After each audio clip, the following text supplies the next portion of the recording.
अस्सलाम वालेकुम, welcome to सियासत डॉट पी के। आज के कुछ वायरल कंटेंट और उन पर सोशल मीडिया का तज्जिया लेकर आपकी खिदमत में हाजिर हूँ। सबसे पहले हम चलते हैं, ये कुछ एक प्रोग्राम है मेरे ख्याल में इकरारुल हसन साहब का ARY पे रमज़ान के हवाले से। उसमें ये कुछ बच्चे हैं, इनकी जो ये आई गेस के पोइट्री का कंपटीशन हो रहा है यहाँ पर। तो इन चंद बच्चों के जो है ना पोइट्री के कुछ क्लिप्स जो है ना सर्कुलेट कर रहे हैं सोशल मीडिया के ऊपर। ये देखिएगा पहले। नए तमाशों पे हैरत जरा नहीं होती। हमें कुछ इतने तमाशों से वो गुजार चुके। वो रात जीत के सोया, जब अगले दिन जागा, किसी ने आके बताया कि आप हार चुके। ये जंग हार ना जाए, सिपाह कैद में है, गुलाम तख्त पे काबिज हैं, शाह कैद में है। तेरे हकूक की जमानत नहीं कोई अब, गरीबे शहर तेरा खैर हा कैद में है। ढूंढने को जमाने में जब वफा निकला। उसके बाद मरीम नवाज के हवाले से रऊफ क्लासरा साहब जो है ना अपने प्रोग्राम में आज कहते हैं कि उनसे उनकी जो होस्ट हैं रबिया एहसन साहिबा, उन्होंने उनसे पूछा कि आपको क्या आप यानी कि मरीम नवाज इस वक्त क्या करने की कोशिश कर रही हैं। यानी कि ये सारा दिन वो बाहर फिर रही होती हैं, तस्वीरें खिंचवा रही होती हैं, वीडियोस बना रही होती हैं और फिर उनको सारे सोशल मीडिया के ऊपर अपलोड किया जाता है। तो बड़ी इंटरेस्टिंग बात की रऊफ क्लासर साहब ने, कहते हैं कि यू नो वो उन्होंने शायद रियलाइज किया है कि ये उनको जो काम शाम करते हैं ना उससे उन्हें कोई पॉपुलैरिटी नहीं मिलेगी। उन्हें पॉपुलैरिटी मिलेगी अगर वो सोशल मीडिया के ऊपर पॉपुलर हो जाए, क्योंकि वो समझती हैं कि इमरान खान साहब जो है ना वो सोनली सिर्फ इसलिए पॉपुलर हुए हैं क्योंकि वो सोशल मीडिया के ऊपर ना बहुत ज्यादा एक्टिव है। क्लिप देखिएगा इनका। कि जब से मरियम नवाज वज़ीर आला बनी है, एक हमने एक्टिविटी देखी है, डेली बेसिस पर हम कुछ ना कुछ होता देख रहे हैं। कभी वो विजिट्स कर रही हैं, थानों में जा रही हैं, जेल में जा रही हैं, कैदियों से मिल रही हैं, मरीजों से मिल रही हैं, स्कूल्स में जा रही हैं। So she is actively doing one और अनदर थिंग। अब लेकिन साथ साथ उन पर क्रिटिसिज्म भी बहुत हो रहा है कि बहुत ज़्यादा पब्लिसिटी गेन करने के लिए, ऑप्टिक्स क्रिएट करने के लिए कोशिश की जा रही है।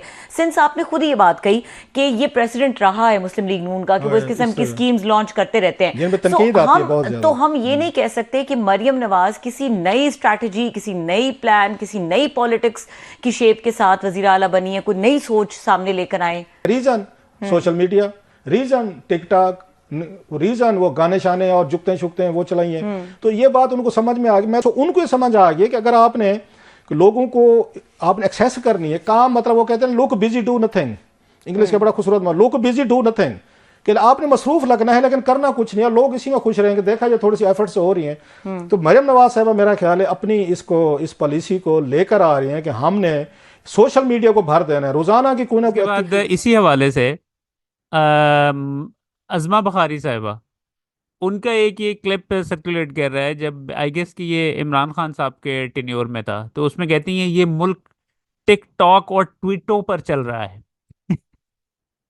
ठीक है, आप खुद सारा दिन यही कर रही हैं। भट्टी साहब, आप खामखा परेशान ना हुआ करें। ये मुल्क जो है वो टिकटॉक पे और ट्वीटों पे ही चल रहा है, या अल्लाह के उसके सहारे बाद एक और ये क्लिप जो है तारिक मतीन साहब ने शेयर किया है। बड़ी अजीब सी, वाकई विजुअल बहुत अजीब से हैं ये।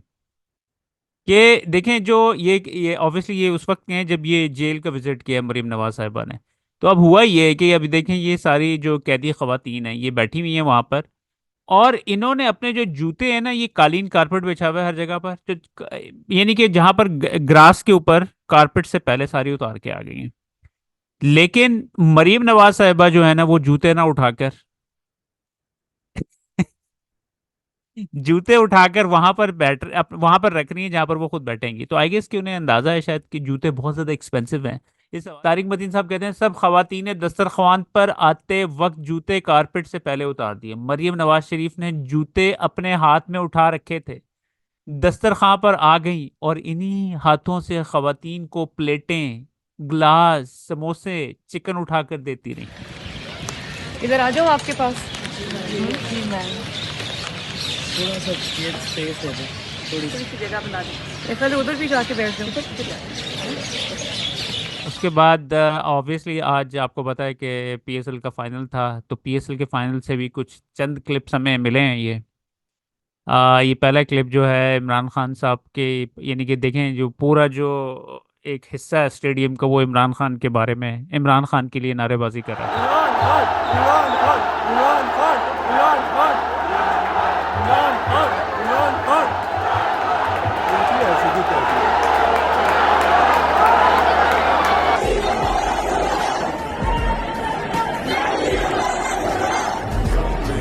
ਪੂਰਾ ਦਬਦਬਾ ਤੇਰੇ ਯਾਰ ਦਾ ਰੱਖ ਕੇ ਆ ਮਾਟੀ ਸੀ ਉੱਤੇ ਮਾਰਦਾ ਨੀ ਜਿਗਰੇ ਨਾ ਭਰਿਆ ਆ ਕਿੱਥੇ। उसके बाद एक और ये इंटरेस्टिंग क्लिप आपने देखा होगा कि पूरे पीएसएल में जो है ना, जो भी लोग फ़लस्तीन का झंडा लहराते थे तो वहाँ पर ये भाई स्पेसिफिकली, ये इस भाई को बहुत ज़्यादा देखा गया है। ये भाई आता था, या तो लोगों को उठा के बाहर फेंक देता था, या फिर उनसे ज़बरदस्ती छीन रहा होता था जानवरों की तरह।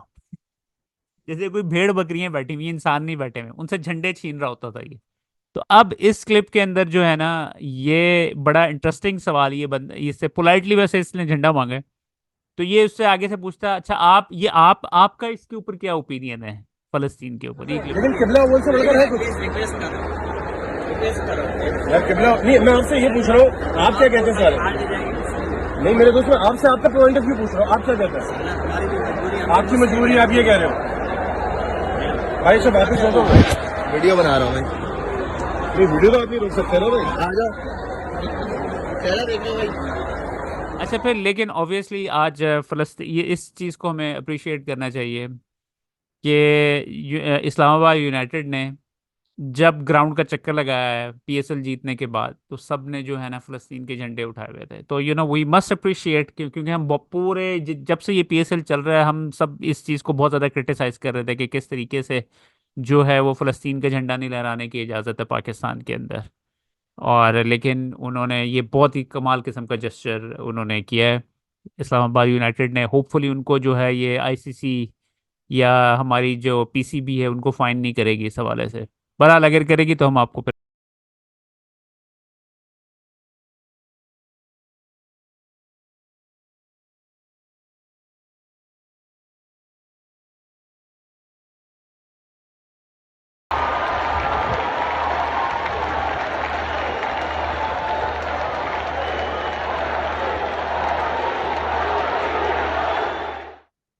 अच्छा, ये मुफ्ती तारिक मसूद साहब ऑस्ट्रेलिया जाते हैं, ठीक है, एक चर्च के अंदर जाते हैं, तो वहाँ पर जो एक खातून होती है ना, वो मुफ्ती तारिक मसूद का तारुफ करवाती है ये मजहबी स्कॉलर, अजीम क्रिकेटर और वजीर आज़म इमरान खान के मुल्क से। ये क्लिप देखिए। इबादत का दिन है, वो मेरा ख्याल है संडे, इतवार को होता है ना। उनके जो फादर है, पादरी से मुलाकात हो सकती है।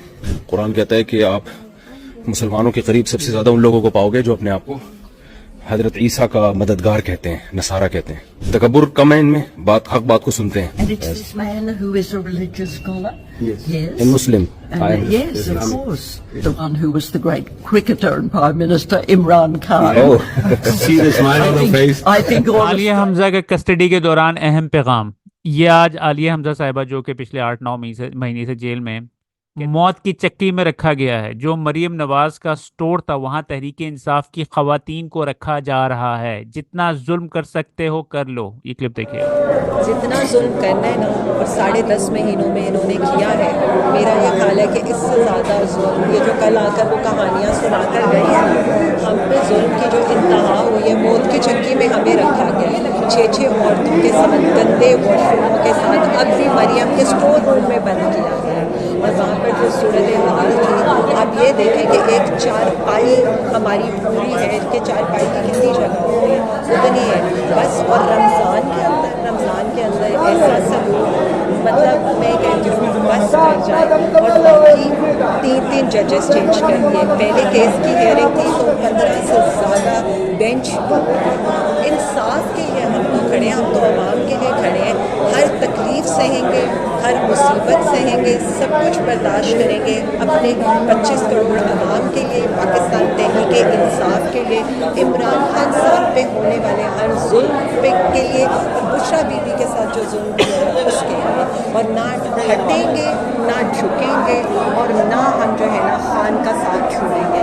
ये मैं बता रही हूँ कि हम डट के खड़े हैं। और बाकी आपने जितना जुल्म करना है ना आप कर रहे हैं, जो करना है आप कर रहे हैं। पाकिस्तान तहरीक इंसाफ की ख़वातीन, मैं, मेरी बहनें, हम सब डट के खड़े रहेंगे और हमारा मकसद ये है कि खान साहब उस्ताद अल्लाह रखेओ नंदवानी को आज सिंध में कच्चे के डाकुओं ने कत्ल कर दिया है, जो इन डाकुओं को लगाम दे सके। यानी कि अब ये अब आप अंदाज़ा करें, पीटीआई के सपोर्टर्स कुछ बेचारे शरीफ लोग हैं जिन्होंने ना कभी कोई गलत काम किया है, उनको हमारी मिलिट्री जो हमारे पैसों पे पलती है वो कुछ उनके खिलाफ थोड़ी सी बात करे उनको उठा के ले जाती है, 8-8 9-9 महीने उनको जेलों में रखती है, उनके ऊपर टॉर्चर करती है, टॉर्चर करके कुछ लोगों को शहीद भी कर चुकी है। लेकिन ये कि जो कच्चे के डाकू हैं इनके ऊपर इनका बस नहीं चलता है। अब ये उस्ताद अल्लाह रखा साहब जो हैं ये टीचर हैं, वहाँ पर बच्चे स्कूलों में नहीं जा रहे थे, तो ये अपनी गन उठा के जो है ना स्कूल में गए हैं। कहते हैं कि मैं अगर पीछे हट गया तो फिर ये बच्चों को तालीम कौन देगा। इस हवाले से इनका जज्बे का आप अंदाज़ा करें। कच्चे के डाकुओं को पता चला, उनको कत्ल कर दिया आज गोली मार के। बेहिसी की इंतहा है इस मुल्क के अंदर। मैंने मरीम नवाज़ और शहबाज शरीफ के ख़िलाफ़ मेरे कत्ल के मंसूबे के बारे में तमाम शवाहिद FIA में दे दिए हैं। अपेरेंटली उनके इस हवाले से मरवत साहब कहते हैं कि उनके पास बाकायदा सबूत हैं, टेलीफोन कॉल्स हैं कि इनके मर्डर के लिए मरीम नवाज़ और शहबाज शरीफ ने ऑर्डर किए हैं बाकायदा। और खान ने बाकायदा हिदायत दी है कि जो भी इन बदगुमानियों में मुलव्विस हो तो वो बिला तफरीक जो है सबके खिलाफ कार्रवाई हो। तो ये बताएं खान साहब को ये पता है कि इस तरह के जो करप्ट अनासिर हैं उन्होंने करप्शन की, उनको कुछ बताया गया है कि कौन लोग हैं जिन्होंने करप्शन की? और ये सवाल आप वज़ीर के पीछे पूछे। ठीक है। और ये बताएं कि आपने FIA में जो पेश होकर एक नए एविडेंस भी पेश किए, आप ये कहते हैं कि मरियम नवाज के खिलाफ आपके पास सबूत हैं, वो क्या हैं उनके बारे में? मैंने तमाम शवाहिद दिए हैं। जो कॉन्ट्रैक्ट किलर है, जिसको हायर किया गया, जिसने अदायगी की, उन तमाम के मैसेजेस हैं, ऑडियो मैसेजेस। और इसके अलावा ये मुझे किस चैनल से मिले, 4 ऑडियो मैसेजेस हैं। इसके अलावा वक्त मैंने बताया, लेकिन $1 लाख जो है उसमें अदायगी कॉन्ट्रैक्ट किलर को हुई है। और ये तमाम शवाहिद FIA के एडिशनल डायरेक्टर और जो टीम थी 3 अफराद पे मुश्तमिल, उनको मैंने हैंड ओवर किए। साथ में मैंने शहबाज शरीफ और मरियम नवाज पे मेरे खिलाफ कत्ल की साजिश करने, उस पे $1 लाख अदा करने और टारगेट किलर्स को हायर करने के मुकदमे की इंदराज के लिए FIR करने के लिए दरखास्त दी है। अच्छा सर, आफ्टर थ्रेट आपने अपनी सिक्योरिटी में इजाफा किया? सिक्योरिटी तो मेरा ख्याल है कि मैं कॉशियस मजीद हो गया हूँ, अदरवाइज तो अब सारी दुनिया हमारी दुश्मन है। तो लिहाजा वैसे मैं दुश्मनदार आदमी हूँ और 2012 से मैं दुश्मनियों का शिकार हूँ, तो लिहाजा मैं हर वक्त अपनी सिक्योरिटी। अच्छा सर, मरियम नवाज साहिबा आजकल बताइएगा KP में करप्शन के हवाले से। यार अभी बात सवाल का जवाब दे दिया ना मैंने जी। अच्छा, कोट लफकत जेल जो है वो मरियम नवाज साहिबा की है, वो भी हमदर्दी हासिल कर रही है, आप क्या समझती है, कामयाब हो गई है? क्या जो करप्शन के हवाले से आपने बयान दिए? करप्शन के हवाले से मैंने ये बयान दिया था कि जो लोग मोरिद इल्जाम ठहरे थे PTI के दौर में वजीर आला महमूद खान और दीगरान कि इन्होंने करप्शन की है, मैंने कहा वो तो गंगा में उन्होंने धुल के अपने तमाम गुनाह माफ करा लिए हैं, वो करप्शन तो उन्होंने की थी। तो ये मैंने बयान दिया। नहीं, लेकिन हुकूमत तो PTI की थी ना उस वक्त, तो फिर ऊपर तक जाती हैं बातें। भाई खुद वजीर आला था वो, तो मैंने उसका जिक्र किया है ना। आप समझते हैं कि आउट ऑफ कॉन्टेक्स्ट लिया गया है आपके बयान को? सिर्फ और सिर्फ महमूद खान ने करप्शन की है? नहीं, और भी होंगे। कौन? लेकिन बहुत सारे जो थे वो सारे हमारा साथ छोड़ गए 9 मई में। और इसके अलावा अगर किसी और ने भी की है तो खान ने अहकामात दिए हैं कि किसी को छोड़ना नहीं है, चाहे PTI का बंदा हो या PTI से बाहर गया। अच्छा, सुन्नी देहात वाला मामला अब सुलझ गया? सुलह हो गई आपकी? कौन सा सुन्नी देहात का भी आप लोगों ने मसला देखिए, मैंने ये बयान दिया था कि जो वहदतुल मुस्लिमीन है, वहदतुल मुस्लिमीन में शमूलियत न करना गलत फैसला था।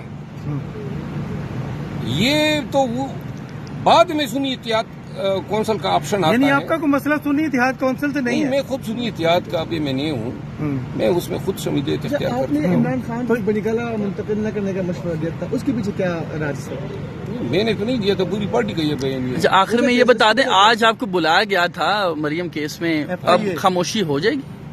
खामोशी नहीं चाहते हम तो मैंने FIR की दरखास्त दी है मरियम पे और शहबाज शरीफ पे। सर पार्टी ने क्यों फैसला किया था, क्यों मशवरा किया खान साहब को निकाह मुंतकिल न करने का? और भाई बनीगाला जंगल है, वहाँ उसकी सिक्योरिटी के मसले हैं, तो लिहाजा बनीगाला तो वो जो इनकी सिक्योरिटी के इश्यूज बनाना चाहते हैं, उन्होंने पहले इनकी बेगम को रखा हुआ और अब खान के लिए मसाइल पैदा करना चाहते हैं। Thank you ji.